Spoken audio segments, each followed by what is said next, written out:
Pertama-tama, Assalamualaikum warahmatullahi wabarakatuh. Saya Fahmi Rahmat Bakhtiar dari Prodi Teknologi Rekayasa Perangkat Lunak kelas 1B. Di sini saya akan menjelaskan tentang sumber histori, sosiologis, dan politik tentang konstitusi dalam kehidupan berbangsa negara Indonesia. Pertama-tama, untuk menjawab pertanyaan tersebut, kita perlu memulainya dari penelusuran histori dengan memahami pandangan Thomas Hobbes. Dari pandangan ini, kita akan dapat memahami mengapa manusia dalam bernegara membutuhkan konstitusi. Nah, dalam bukunya yang berjudul Levitan 1691, ia mengajukan suatu argumentasi tentang kewajiban politik yang disebut kontrasosial yang mengimplikasikan pengalihan kedaulatan kepada primus inter pares yang kemudian berkuasa secara mutlak. Primus inter adalah yang utama di antara sekawan, kumpulan, atau orang terpenting dan menonjol di antara orang yang derajatnya sama. Pandangan inilah yang mendorong munculnya raja-raja tiran dengan mengatasnamakan primus inter pares dan wakil tuan di bumi. Mereka berkuasa sewenang-wenang dan menindas rakyat. Salah satu contoh raja yang berkuasa secara mutlak adalah Louis, raja Prancis yang dinobatkan pada 14 Mei 1963 dalam usia 5 tahun. Ia baru mulai berkuasa sejak wafatnya menteri utamanya, Julius Kardinal Mazarin, pada tahun 1661. Louis dijuluki sebagai Raja Matahari atau Louis yang Agung atau Le Grand Monarque. Ia memerintah Prancis selama 72 tahun, masa kekuasaan terlama monarki di Prancis dan bahkan di Eropa.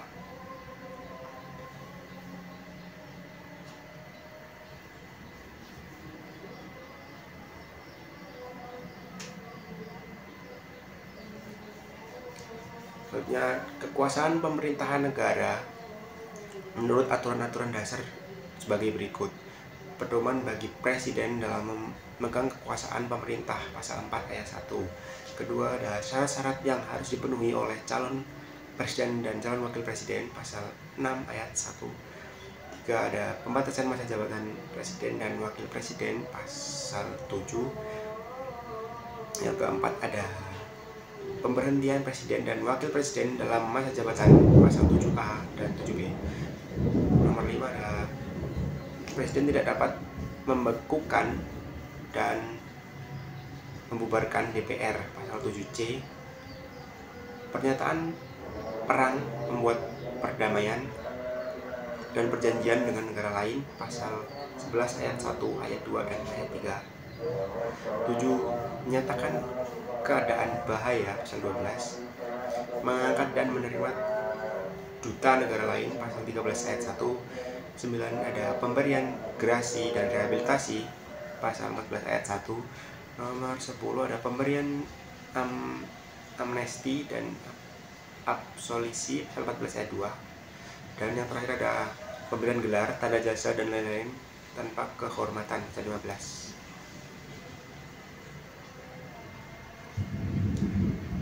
Demikian, ingat tentang hukum besi kekuasaan bahwa setiap kekuasaan pasti memiliki kecenderungan untuk berkembang menjadi sewenang-wenang seperti dikemukakan oleh Lord Action Power. Baik, yang kedua adalah dinamika dan tantangan konstitusi di Indonesia. Konstitusi adalah hukum dasar yang mengatur kehidupan berbangsa dan bernegara di Indonesia.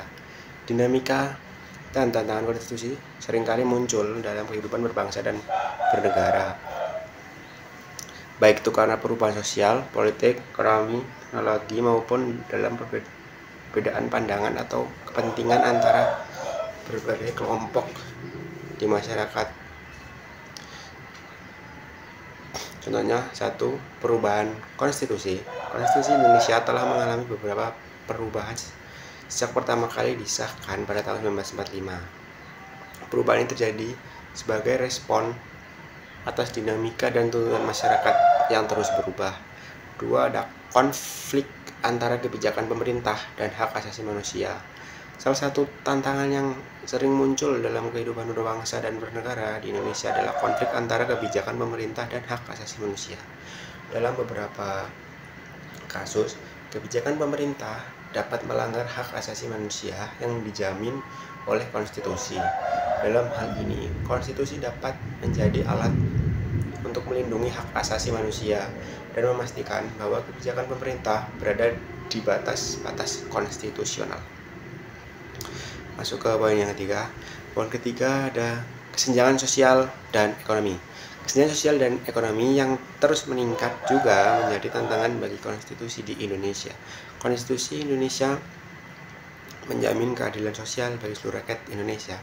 Namun, implementasinya masih banyak yang tertinggal. Oleh karena itu, tantangan bagi konstitusi adalah bagaimana menerapkan prinsip-prinsip keadilan sosial dalam praktiknya. Yang keempat ada korupsi. Korupsi menjadi tantangan besar bagi konstitusi di Indonesia. Korupsi merusak tata kelola pemerintah yang baik dan merugikan masyarakat. Konstitusi Indonesia menjamin pemberantasan korupsi, namun implementasinya masih perlu diperkuat. Yang kelima ada multikulturalisme. Indonesia adalah negara yang sangat beragam budaya dan agama. Konstitusi Indonesia menjamin kebebasan beragama dan menghargai keragaman budaya. Namun, tantangan bagi konstitusi adalah bagaimana mengelola perbedaan dalam dan keragaman ini secara harmonis dan adil sehingga tidak menimbulkan konflik dan diskriminasi. Dalam menghadapi dinamika dan tantangan di Indonesia, penting untuk memastikan bahwa konstitusi ditegakkan dan dihormati oleh semua pihak. Dalam menghadapi dinamika dan tantangan konstitusi, peran negara dan masyarakat sangat penting. Negara harus memastikan bahwa konstitusi dihormati dan ditegakkan dengan adil dan transparan. Sementara masyarakat harus memahami dan menghargai konstitusi sebagai hukum dasar yang mengatur kehidupan berbangsa dan bernegara di Indonesia. Poin ketiga di sini ada esensi dan urgensi konstitusi. Peran konstitusi dalam kehidupan berbangsa dan bernegara. Keberadaan konstitusi ini dalam kehidupan ketatanegaraan suatu negara merupakan sesuatu yang sangat krusial dan utama, karena tanpa konstitusi itu tidak menutup kemungkinan suatu negara tidak akan terbentuk. Konstitusi menjadi suatu yang urgent dalam tantangan kehidupan ketatanegaraan, karena konstitusi merupakan sekumpulan aturan yang mengatur organisasi negara serta hubungan antara negara dan keluarga negara sehingga saling menyesuaikan diri dan saling bekerja sama. Konstitusi atau UUD merupakan suatu hal yang sangat penting sebagai pemberi pegangan dan pemberi batas. Di dalam negara yang mendasarkan dirinya atas demokrasi konstitusional, UUD mempunyai fungsi yang khas, yaitu membatasi kekuasaan pemerintahan sehingga penyelenggaraan kekuasaan tidak sewenang-wenang. Dengan demikian, diharapkan hak-hak warga negara akan lebih terlindungi. Selain sebagai pembatas kekuasaan, konstitusi juga digunakan sebagai alat untuk menjamin hak warga negara. Hak tersebut mencakup hak asasi manusia seperti hak untuk hidup, kesejahteraan hidup, hak kebebasan.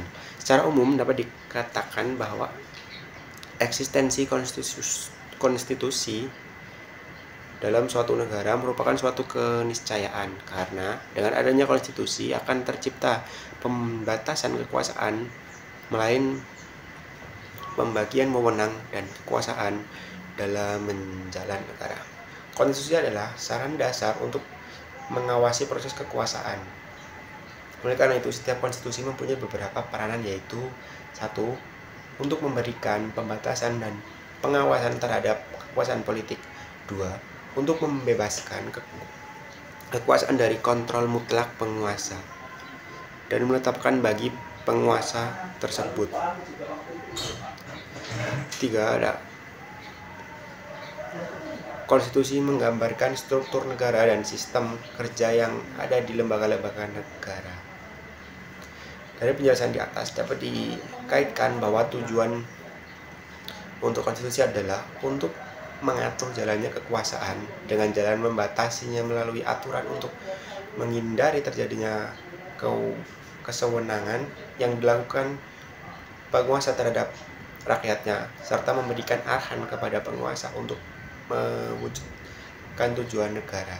Baik, itulah yang bisa saya sampaikan untuk penjelasan materi kali ini. Bila ada salah kata, saya mohon maaf. Saya akhiri. Wassalamualaikum warahmatullahi wabarakatuh. Terima kasih.